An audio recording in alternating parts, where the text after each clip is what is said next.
Bonjour Isabelle. Bonjour Estelle. T'as vu, quand je dis bonjour, il y a les chiens qui aboient. Oui, mais les chiens aboient, la caravane passe. Et la caravane passe. Alors de quoi on va parler aujourd'hui? Moi j'ai fait du coup la séance sur le pardon. Mhm. Donc ça c'est des séances que tu proposes tous les mois? Oui, je fais une séance tous les mois sur Zoom. Sur Zoom, ouais. Moi, Comme ça, tout le monde peut y participer. Ouais, parce que juste après... Ah bah non, je l'ai écouté en replay parce que moi Oui. je dormais quand... J'étais en train de me coucher quand tu l'as fait. Ouais. Oui. Et donc c'était sur la dernière que tu as fait, c'était sur le pardon. Oui. C'était incroyable. Oui. Comment tu as trouvé? Comment tu l'as vécu? C'était très très surprenant puisque en fait on nous fait prendre de la hauteur tout de suite quoi.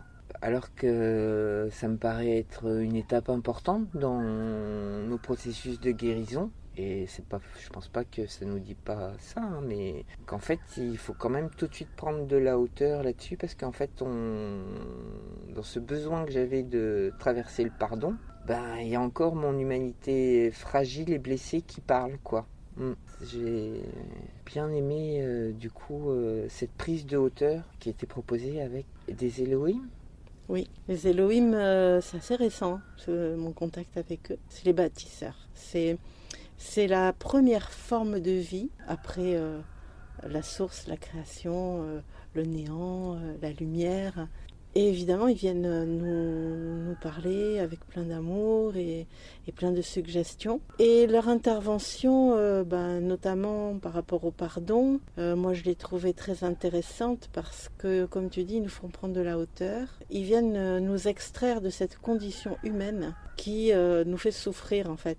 Ils apportent cet éclairage que c'est le mental qui a créé cette histoire de pardon pour s'extraire de la culpabilité. Ça, la culpabilité, on connaît bien tous. Hein. Voilà.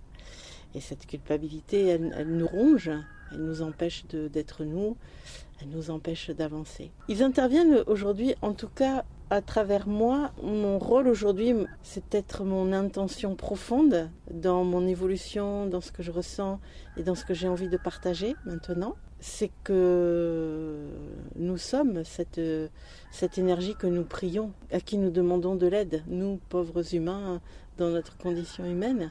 En fait, nous sommes cette énergie-là. Donc il faut comprendre peut-être aujourd'hui que c'est à nous que nous demandons de l'aide et que nous avons cette faculté nous avons cette puissance de rayonnement, cette puissance de créativité et que maintenant on devient des humains avec un psychisme, avec une spiritualité, je vais dire adulte. Voilà, on était certainement à un moment donné, on était comme des enfants et on avait besoin de guides vraiment très présents.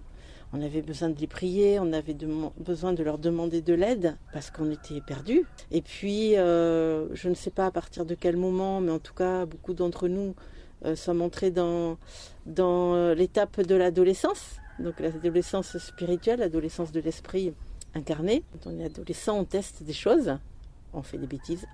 Voilà. Et maintenant, aujourd'hui, il y a des personnes qui sont prêtes à basculer dans l'âge adulte de l'esprit. Et pour moi, l'âge adulte de l'esprit, c'est reconnaître ce divin en nous, mais pas mentalement, c'est vraiment l'exprimer. Et notamment par rapport au pardon, c'est se dire le pardon, c'est une vue de l'esprit, c'est une vue du mental, une vue du petit esprit, l'esprit humain, c'est une vue du mental pour se libérer. Cheminons pour ne plus entrer dans cette culpabilité-là. Alors ça demande à être responsable de nos actes, de nos paroles, de nos pensées. Ça demande une grande vigilance. Quand on est adulte, on est vigilant en fait. Voilà, on est vigilant avec la vie qui est autour de nous, avec les actes qu'on a à poser. Et bien être adulte spirituellement, c'est tout à fait ça. C'est savoir qu'on est responsable de tout ce qui nous arrive, que consciemment ou inconsciemment on l'a créé, on l'a fait vivre dans notre vie. Donc à partir du moment où on sait qu'on est responsable, on évolue et on est vigilant par rapport à ce qu'on porte, ce qu'on exprime, on chemine pour se guérir, pour se libérer et ainsi on fait disparaître la culpabilité ben si, il n'y a plus besoin de pardon en fait. Donc il y a des outils qui ont été donnés. Enfin, oui, il y a un cheminement qui a été donné pendant cette séance pour cheminer vers cette extraction du pardon pour se libérer. Dans tout ce que tu as dit, il y a quelque chose aussi qui est très important que je voudrais qu'on revienne parce qu'en fait, en ce moment, tu es obnubilé par ça. Oui, c'est vrai. Par le sortir de la souffrance, de la douleur, oui. d'humain, quoi. Oui. Et vraiment, ça, je voudrais que tu nous en parles plus parce que ça me paraît être hyper important qu'on se rende, qu'on prenne conscience, enfin, comme tu m'en parles régulièrement, je me rends compte de tous ces coins où je suis attachée à mes souffrances et à mes petites douleurs qui me font me rendre compte que je suis vivante encore et encore. Ça me rappelle tout le temps que je suis vivante, mais en fait, je sens bien que c'est important, que ça m'a permis de me construire, mais que maintenant j'ai besoin de le lâcher, de ne pas me sentir vivante parce que je souffre, quoi. Ouais. Je ne pense pas que la souffrance permette de se construire. Pour moi, la souffrance, c'est une information que quelque chose n'est pas juste, quelque chose n'est pas en accord avec soi-même, quelque chose vient interférer dans le bon fonctionnement de notre santé physique, psychologique, émotionnelle. Voilà, c'est pas fluide, il y a quelque chose qui coince. Et là, à partir du moment où quelque chose coince, ça crée des bouchons, ça crée des inflammations, l'inflammation du corps, l'inflammation de l'émotionnel, c'est la colère, voilà, ça crée tout ça et ça crée de la souffrance. Alors, je suis peut-être utopiste, mais au fond de moi, dans mon cœur, j'y crois absolument qu'on peut vivre et on peut évoluer sans la souffrance. Alors certes, aujourd'hui, on ne sait pas faire autrement. Effectivement, on ne sait pas faire autrement et on croit, dans notre construction mentale, qu'il nous faut la souffrance pour évoluer. Mais est-ce que c'est vraiment ça ? Est-ce que c'est pas juste parce que quelque chose ne va pas que l'on souffre ? Et la souffrance, c'est une information. Elle vient nous dire, regarde là, tu souffres, il y a quelque chose qui ne va pas. C'est tout simplement ça. Et le jour où on aura vraiment libéré notre être de toutes ces mémoires, de tout ce qu'on porte, de tout ce qu'on se fait comme mal aussi, on se fait du mal émotionnellement parce que on tourne en boucle dans un espèce de cercle vicieux, parce qu'on reproduit les mêmes schémas, parce que on mange mal, ou on ne se repose pas assez. Enfin voilà, on sait très bien s'autodétruire, hein, nous les humains. On sait très bien faire ça. Alors aujourd'hui, n'est-il pas intéressant de se dire je vais cheminer pour faire en sorte de ne plus souffrir ? Ça veut dire cheminer pour trouver ma paix intérieure, pour trouver ma boussole intérieure qui me fera prendre les chemins qui sont des chemins d'amour et d'expérience, mais des chemins d'amour. L'amour, c'est pas ennuyeux en fait, hein. Et puis on croit ça aussi que si on vit une vie d'amour, ben on va s'ennuyer en fait. Moi, je pense que c'est des croyances parce il y a plein d'autres expériences à vivre qui sont pas du tout ennuyeuses en fait. Parce que quand on a vécu l'expérience de notre cœur qui se dilate et qu'on sent vraiment cet amour dans notre cœur et que à ce moment-là, on ne se dit pas je suis en train d'aimer, mais je suis l'amour.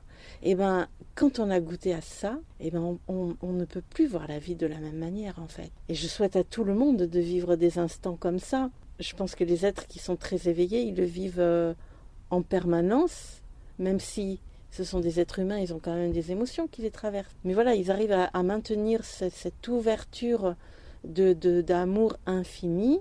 Ils savent qui ils sont véritablement. Et là, c'est pas fade, hein. La vie, elle n'est pas fade dans ces moments-là, mais c'est des moments extraordinaires, en fait. C'est merveilleux. Voilà. Et ça, on a envie que ça perdure.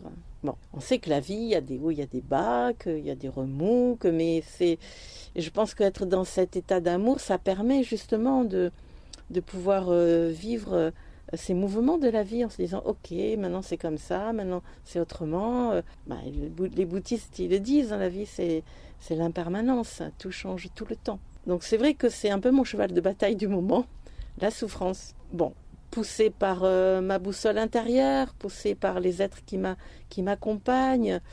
Et j'en suis même aujourd'hui à me dire, mais en fait, aujourd'hui, j'ai plus besoin d'être guidée, en fait, puisque j'ai mon guide intérieur, en fait, j'ai ma boussole qui est là pour me guider.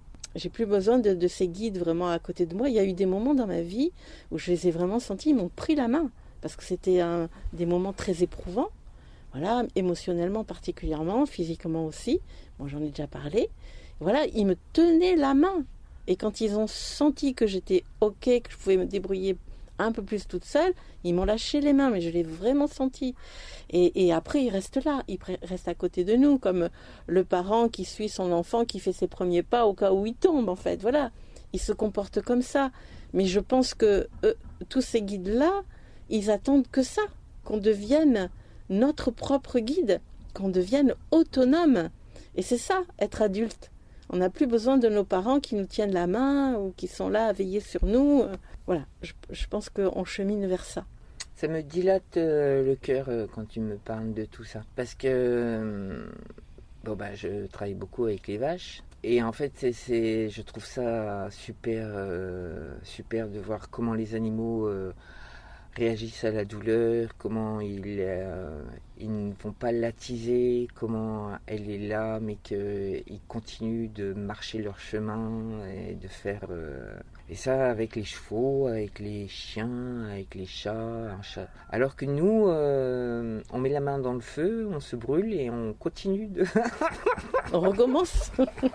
Et on recommence, Oui. et on va plus loin, Oui. et on est tout cramé. Enfin... Récemment, j'ai reçu un protocole de soins que j'ai nommé Résonance Sacrée. Avant de le recevoir, les êtres qui me l'ont transmis, ils m'ont dit « Maintenant, ça suffit que vous soyez malade. Ça suffit que vous preniez des médicaments, que vous alliez dans les hôpitaux. Vous avez autre chose à faire. » Parce que, quand même, il faut reconnaître que ça nous prend beaucoup de notre temps, de notre énergie, de notre morale. Très énergivore, tout ça. Voilà, est-ce qu'on n'a pas autre chose à faire?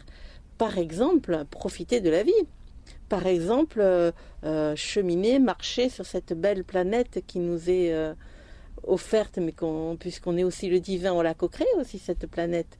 Elle est merveilleuse, elle est magnifique. Voilà, c'est un paradis, on en a fait un enfer. Alors, est-ce qu'aujourd'hui, ça ne peut pas redevenir un paradis? Voilà, moi j'ai envie de ça. J'ai envie de ça. Voilà, encore une fois, c'est peut-être une utopie, mais il y a une phrase qui dit « Ils ne savaient pas que c'était impossible, alors ils l'ont fait ». Voilà, Ouais. voilà. Moi j'ai très envie de ça. Ouais. C'est l'histoire d'Hanuman aussi. C'est un dieu ou un demi-dieu, je connais pas bien, indien d'Inde quoi. Et du coup c'est un singe et on lui demande de déplacer une montagne et il le fait parce qu'il ne sait pas qu'il ne peut pas le faire quoi. Ouais. C'est vraiment une très belle histoire quoi, je trouve. Ouais.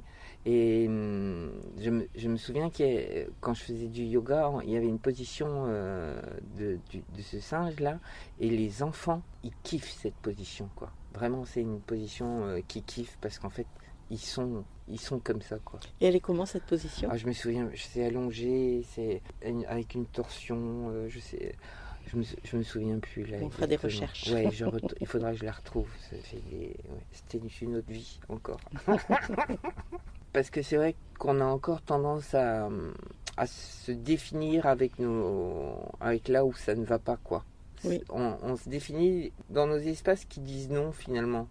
C'est étrange ça aussi quand même, plutôt que dans nos espaces qui disent oui. Et je trouve que c'est très courageux de ta part de se dire non, moi j'ai plutôt envie de me définir de partout où je sens que je peux encore mettre plus d'espace, plus d'amour, plus de douceur.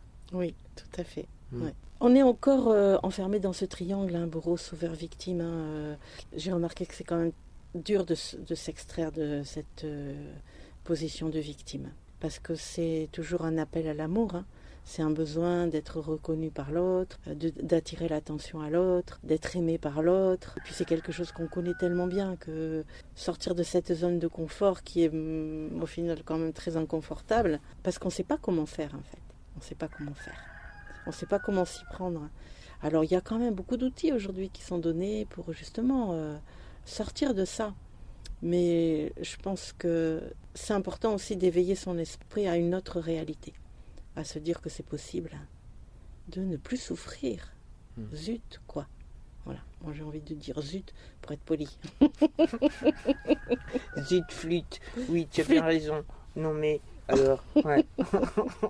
Tu reparles de la victime, mais c'est vrai que les deux autres rôles sont hyper tentants aussi, quoi. Et Oui. je me rends compte que, tu vois, parce que, bon, ben, mais la tentation du sauveur est tellement intéressante. Et puis, bon, moi j'ai beaucoup d'attrait pour le bourreau, c'est vrai. Oui. Donc,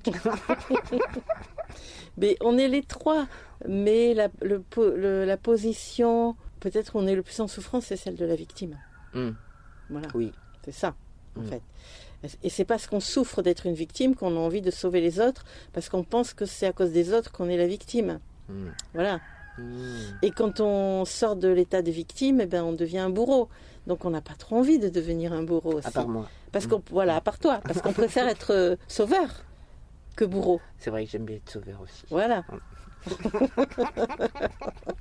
Oui, mais déjà, c'est pas facile. C'est de dire, je pense que c'est important qu'on se dise ça, on y va petit à petit, quoi. Mais c'est vrai que c'est important de remettre de la lumière. Ok, là, je refais la victime, là, je refais le bourreau. Et du coup, je rentre dans le triangle, le tour du bocal. Alors, le bocal est rond, des fois, le bocal est triangulaire. Le bocal prend toutes sortes de géométrie sacrée, quoi. La première conférence que j'ai donnée, c'était il y a 20 ans, je pense, ou 19 ans. Ça s'appelait le jeu de l'ego. Bon. Moi, c'était mes débuts en tant que canal. Donc, j'entends, tu vas faire une conférence. Ok. Ça va s'appeler le jeu de l'ego. Ok. Et voilà. Et de quoi on a parlé pendant cette conférence? Du triangle bourreau-sauveur-victime. Mais parce que, eh bien, il faut d'abord comprendre dans quel schéma on évolue, comprendre notre responsabilité là-dedans, comprendre que dans certaines circonstances, on fait sa victime, ou on fait son bourreau, ou on fait son sauveur. Mais ce jeu, on le joue très inconsciemment, en fait. On le joue par rapport à notre vécu, notre héritage, nos blessures. Ça, on le connaît par cœur, tout ça. On sait pourquoi on joue ces rôles-là. Aujourd'hui, peut-être qu'il faut se dire je ne suis pas obligée de vivre comme ça. Ça peut être autrement. Je peux m'élever. Tu parlais de prendre de la hauteur tout à l'heure. Je peux m'élever, m'extraire de ce triangle, voir alors comment je peux faire, et puis faire autrement. Faire autrement. En tout cas, avoir ce désir de faire autrement. Ouais, du coup, c'est le fait qu'on parle de ça, là, je me dis que entre la Trinité et le triangle, il doit y avoir peut-être des liens. Peut-être que si c'est... En plus, c'est hyper stable, tu vois, même dans toutes les constructions, on sait qu'un triangle, tu vois, même chez les scouts, ils construisent quelque chose, le triangle, il va tenir la structure, quoi. Il permet de tenir la structure. Et que du coup, ce triangle-là, tant qu'on n'arrive pas à le balancer dans l'autre sens, quoi, c'est hyper... c'est compliqué de déstabiliser un triangle. C'est impossible, en fait, de déstabiliser un triangle. À part de le remettre dans une autre trinité, peut-être. Mais bon, ça serait un autre jour. Oui, écoute, c'est intéressant, donc on va cheminer avec ça. On va voir ce qui vient. On verra bien si ça... Si ça apporte un autre éclairage. Ouais. Tout à fait. C'est juste que là, ça me fait ça. Ouais. Mais à la base, en tout cas au centre de ce triangle, je ne sais pas où il est exactement le centre, mais au centre de ce triangle, c'est le désir. Le désir, c'est l'intention. Voilà. C'est avoir l'intention de s'en extraire. Avoir l'intention de ne plus jouer ce jeu-là. Je ne veux plus de ce jeu-là. Je veux m'en extraire. Alors ça demande du courage. Parce que se reconnaître comme victime et se dire « Ah, je vais plus être une victime, mais comment on va m'aimer en fait ? Est-ce que je vais être assez aimable pour l'autre si je suis plus une victime ? Est-ce qu'on va s'intéresser à moi encore ?» C'est aussi reconnaître toutes les fois où on a été bourreau. On n'aime pas se voir bourreau. C'est aussi comprendre que tu peux pas sauver l'autre. Chacun se sauve lui-même ou elle-même. Tu peux pas sauver l'autre. C'est une importance c'est de l'orgueil, c'est une importance que tu te donnes. Tu considères que les autres sont moins bien que toi, et toi tu veux les sauver. Moi j'ai été une grande sauveuse aussi, à mes débuts. Voilà. Mais à un moment donné, je crois qu'il faut que ça s'arrête. Oui, tu as pu dire non à cette répétition de schéma aussi. C'est très tentant. Hein. Ouais. C'est très très tentant. Hein. Il faut vraiment de la force et du courage pour aller voir ça et décider de s'en extraire. Hein. Je ne dis pas que je suis parfaite et que quelquefois je ne retombe pas dans ces travers-là. Surtout quand, par exemple, ça touche quelqu'un de très proche, de notre famille ou une amie très proche. Évidemment, on a envie de jouer à la sauveuse, au sauveur, évidemment.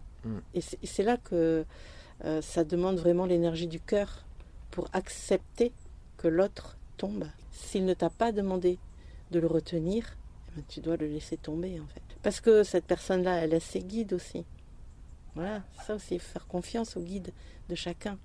Tant qu'on n'est pas devenu adulte, on a les guides. C'est vrai que c'est très beau généralement de voir comment les gens arrivent à trouver leur propre solution. Oui. Ouais. Mais là aussi, du coup, ça fait plusieurs fois là que tu parles d'orgueil et puis de cette divinité qui a envie de prendre de la place en nous. Et cet été, j'ai participé à un stage qui s'appelait Nous sommes Dieu. Oui. Et ça aussi, c'est un projet hyper important que tu portes. Alors, cette proposition ne rencontre pas beaucoup d'écho, pas beaucoup d'intérêt, parce que je sais que en osant affirmer ainsi nous sommes Dieu, je pense que j'ai été grandement jugée. Pour qui elle se prend, ou quelqu'un m'a dit ah ouais, elle ose quand même, elle est gonflée. Oui, moi en fait on me l'a soufflé à l'oreille, cette proposition là, parce que les bâtisseurs, ils viennent nous proposer des choses, ils l'ont dit pendant la séance là sur le pardon, ils viennent nous souffler à l'oreille des idées d'évolution.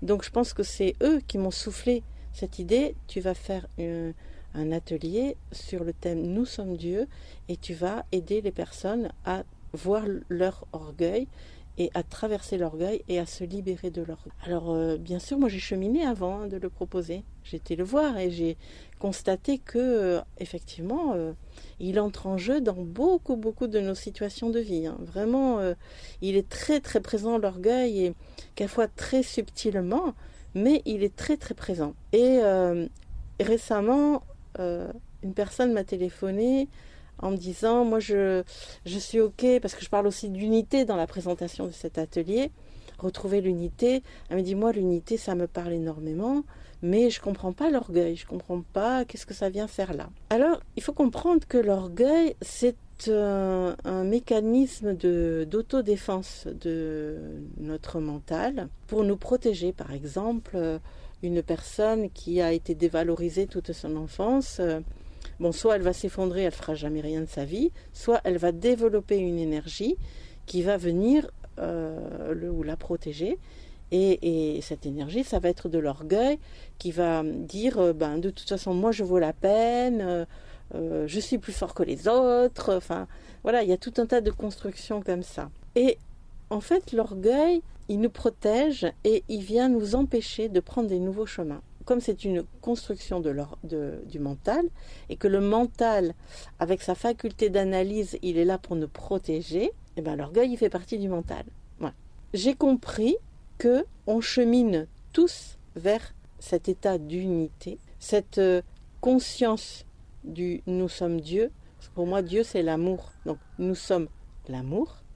Bon, le terme Dieu, c'était un peu de la provocation dans le titre, ça je l'ai bien entendu. Donc nous sommes l'amour, et donc on va vers ça, vers cette dilatation du cœur dont on parlait à l'instant, et de cette conscience que je suis cet amour-là, je suis cette puissance, je suis cette créativité, j'ai plein d'idées pour mener ma vie, pour expérimenter des choses sur la terre, voilà. Donc quand on chemine vers cette unité, à un moment donné, l'orgueil, c'est le gardien d'une porte.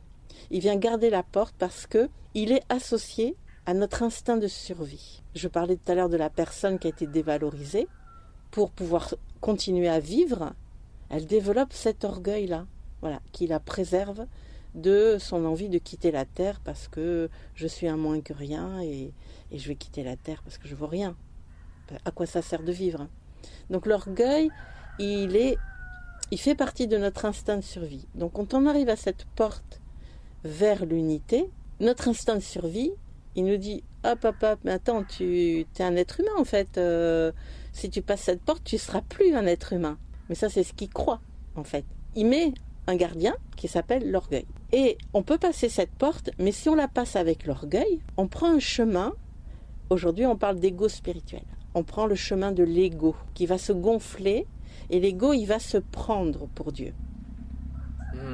Donc, il va se croire supérieur aux autres parce que lui, il sait. Lui, il croit. Mais si on passe cette porte sans l'orgueil, si on a apaisé l'instinct de survie, on lui dit ok, tout va bien, t'inquiète pas, je sais que je suis humaine, je vais continuer à être humaine, mais je vais le vivre autrement. Je vais le vivre avec cette conscience de je suis Dieu. Et là, on prend un chemin où on sait qui on est. C'est plus une croyance, c'est une essence, c'est une évidence, c'est être, tout simplement. Voilà, être qui on est, mais pleinement. Voilà. C'est pour ça que, cheminer vers ça, cheminer pour prendre conscience de notre orgueil, pour voir, pour le débusquer partout dans notre vie, partout dans nos réactions, c'est tellement important. Je crois que tous les êtres qui ont rencontré cette conscience qui l'incarne, ils sont passés par cette étape de faire fondre leur orgueil, en fait, le transcender, le transformer. C'est une étape importante, très importante. En fait, j'arrête pas de voir Christ, quoi. Oui. Que c'est vraiment une étape christique, là. Tout à fait. Ouais. Et c'était l'invitation qu'il était venu... c'est l'invitation toujours qu'il nous propose, toujours. Tout à fait. Ouais. On en met du temps. Hein. Oui. Mais bon, voilà. Mais qu'est-ce qu'on a expérimenté pendant ce temps? Oui. Et plein de souffrances diverses et variées. C'est carrément super. Oui, c'est vraiment ce chemin christique que tu ouvres, en fait, Isabelle, avec la même douceur que Jésus en plus, quoi. Et dans un corps de femme. Oui. Oui, je ne me considère pas comme Jésus. Hein. Je fais humblement ce que je ressens au fond de mon cœur. Et comme je suis toujours assez déterminée quand j'ai des prises de conscience et quand je sais que j'ai un chemin à prendre, je le prends. C'est pas toujours facile hein, d'être un petit peu, je vais pas dire précurseuse, mais d'être un petit peu, comment je pourrais dire? Ben si, quand même. Précurseuse, oui. Bon, d'autres, tous les maîtres en parlent beaucoup mieux que moi, hein, mais en tout cas, en fait, le maître, l'éveillé, il est, tu vois, on parle du triangle, il est en haut de la pyramide. Il dit, viens là, c'est chouette, parce que je peux te décrire comment c'est là. Moi, je peux pas décrire comment c'est là, parce que je n'ai pas cet éveil-là. Mais je sens quel chemin prendre. Voilà. Je sens quelles étapes il faut franchir pour y aller en haut de cette pyramide. Voilà. Donc suis-moi si tu as envie de vivre l'expérience avec moi. Moi, ça me ravit pas toujours facile, hein, mais ça me ravit de prendre ce chemin parce que très égoïstement, à la base, je le fais pour moi. Hein. Voilà, très égoïstement. Mais je sais que quand on se libère, on aide les autres à se libérer. Donc voilà, c'est pour ça que je le propose aussi et que allons-y, voyageons ensemble. L'aventure, elle est super quand même. Oui, c'était vraiment une super aventure.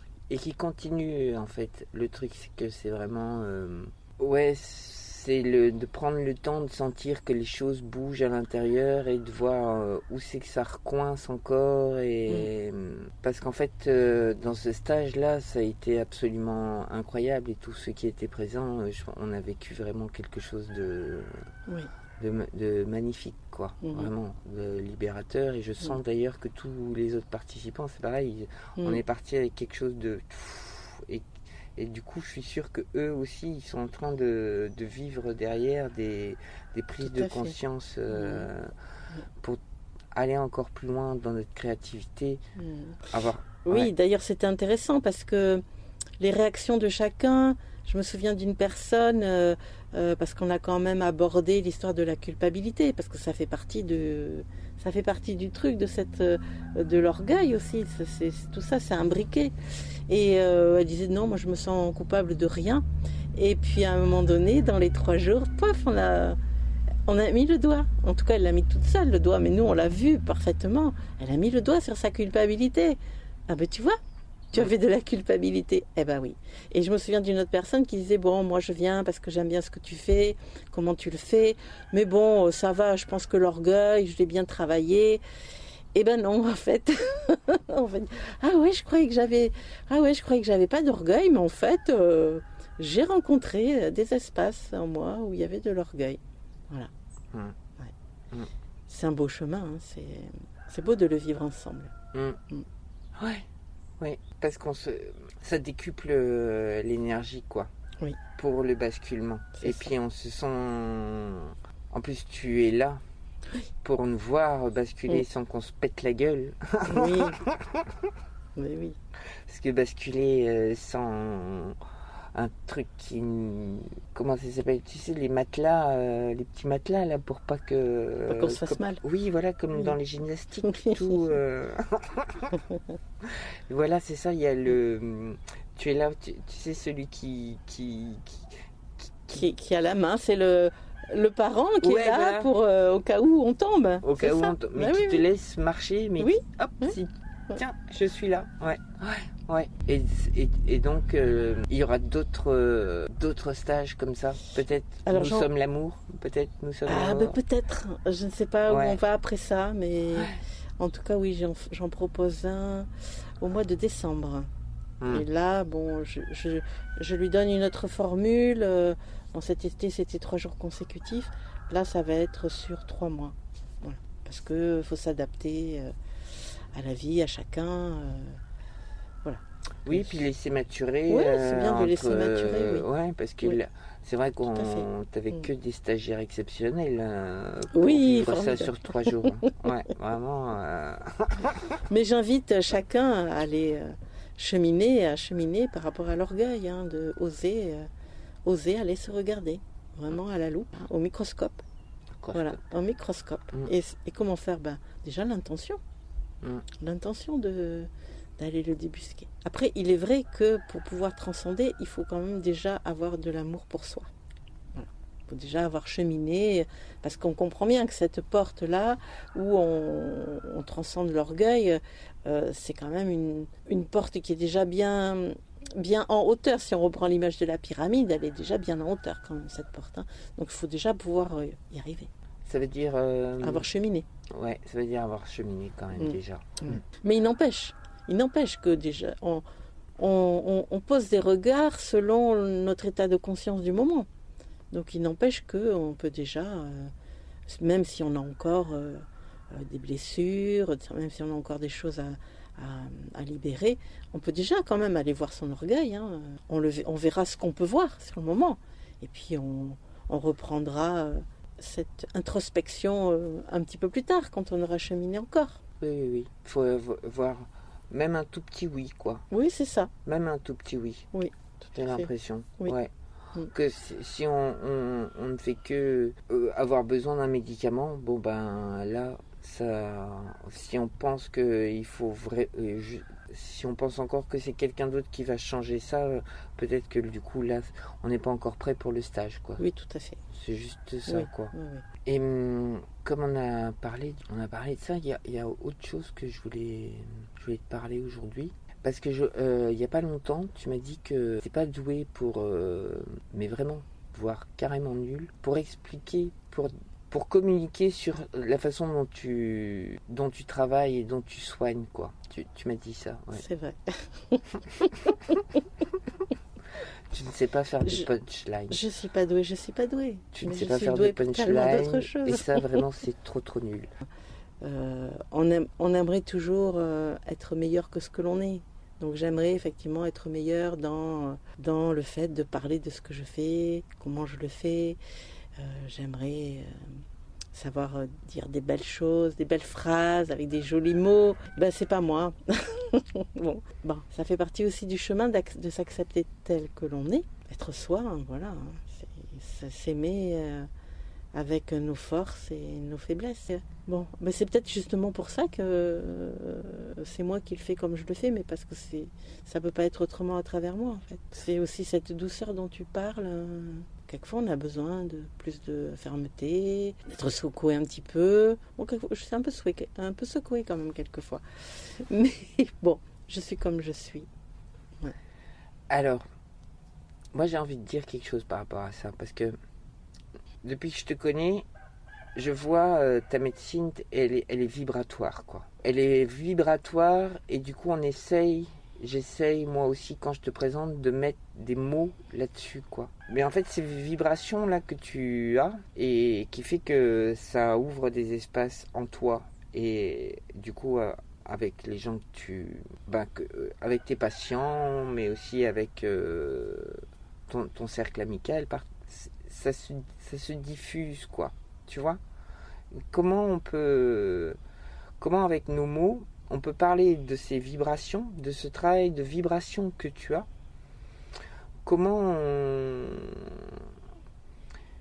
Tu vois, ça me paraît être comme quand on parle de goût, d'odeur, on est sur des choses tellement subtiles qu'on a quelques mots pour essayer de communiquer là-dessus. Mais qu'en fait, à part goûter ou sentir avec mon nez, quoi. Parce que ce que je sens avec mon nez, c'est pas la même chose que ce que tu... On sait qu'avec les couleurs, c'est ça. Je vais te parler, mais la couleur que je vois, elle n'appartient qu'à moi.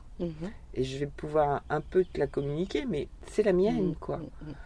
Et du coup, j'avais envie de t'embêter avec ça, parce qu'en fait, je trouve que c'est ta force, justement, qu'on n'arrive pas encore, pour l'instant, à te coller des mots sur ce que tu fais, et sur ce que tu vis, et ce que tu nous fais vivre, quoi. C'est pour ça que je voulais te taquiner avec ça. Nul en punchline. Merci. En fait, tu fais aussi ressortir cet aspect victime en moi, tu vois, qui se dit mince, je sais pas faire. C'est la victime qui s'exprime. Mais c'est aussi, voilà, accepter, c'est comme ça, effectivement. Je me souviens dans mon parcours de soins de médecine dans un hôpital, j'en ai parlé lors de la première Voix des ailes. Je devais faire un examen, une échographie. Et je dis, bon, je vais voir un médecin, il va me demander ce que je fais, comment je vais l'expliquer. Et ça n'a pas manqué, bien évidemment. Alors, qu'est-ce que vous faites dans la vie? Je dis, ben en fait, je suis thérapeute. Comme je suis en paix, je me mets dans un état de paix. Et cette paix, elle vient toucher l'autre personne et elle l'invite à se mettre dans un état de paix pour aller mieux. Il me dit, ah oui. En fait, c'est vrai que depuis que je suis avec vous, je me sens vraiment en paix. Il m'a dit, je valide. Excellent. Par le corps médical. Exactement. Voilà. Mais voilà, c'était pas évident de... Voilà, encore une fois, trouver des mots, en fait. Qu'est-ce que vous faites? C'est magique, parce que c'est simplement l'énergie d'amour qui œuvre... à travers moi, à travers nous, à travers les thérapeutes, tous les outils. Certes, ils sont importants. Chaque outil a son application, a son importance dans ce qu'il est. Mais toutefois, le plus important, c'est la personne qui utilise l'outil et comment elle l'utilise. Est-ce qu'elle l'utilise avec son cœur, ou est-ce qu'elle l'utilise avec son mental, ou est-ce qu'elle l'utilise... avec une idée de manipulation ou avec l'idée de sauver. C'est ça qui est le plus important en réalité. Parce que ce soit un outil ou un autre, le but c'est d'arriver au même endroit en fait, vers la libération de la personne. Du coup, il y a peut-être juste ce truc important là que tu as fait à un moment, de dire qu'il n'y avait que l'amour qui pouvait parler en toi. Oui, ça c'est au début. Ah oui, je peux raconter ça. J'ai fait l'expérience, mes premiers pas vers ce positionnement de thérapeute, guérisseuse, bref, on prend le mot que l'on veut. J'ai été accompagnée par une personne qui m'a initiée au Reiki et qui était aussi channel, on disait channel à l'époque. Et je lui posais tellement de questions par rapport à ça, elle me dit écoute, tu n'arrêtes pas de me poser des questions, on va demander pour toi ce qu'il en est. Et je pose la question et on me dit vous y êtes. Ah ok, j'y suis. Je fais comment en fait. Donc on a prévu une séance ensemble où elle m'a accompagnée pour que j'accueille l'énergie, que je canalise. Et là, tout d'un coup, il s'est passé un truc. Tout d'un coup, je me suis mis à rire, mais je ne sais même pas pourquoi. Je me suis mis à pleurer, mais je ne sais même pas pourquoi. Ça ne venait pas de moi. Et on a arrêté. Et là, elle me dit, oh là, c'est bizarre ce qui se passe. Et donc, du coup, elle a recanalisé pour demander. Et en fait, on m'a dit que j'avais rendez-vous avec une entité pour faire l'expérience de ça. Ça n'a pas été méchant, mais voilà, pour faire l'expérience de quelque chose qui n'est pas une énergie d'amour, en fait. Voilà. Quelque chose qui est dans la souffrance, qui était venu me traverser. Et là, j'ai posé un décret en moi. Voilà. J'ai dit, dans mon canal, je ne souhaite que l'énergie d'amour. Je ne souhaite que ça. Mais si parfois je ne sais pas être autoritaire, là, j'ai vraiment posé mon autorité. Et depuis, tout va bien. Donc tu es autoritaire dans les moments où il faut, vraiment. Où c'est vraiment nécessaire. Tu m'as pris la fin de la phrase.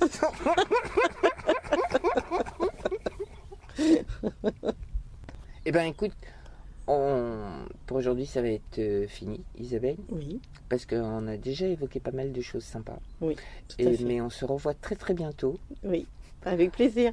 Donc on dit au revoir à tout le monde et on se fait un bisou et hop. À bientôt. À bientôt. Des bisous. Bisous.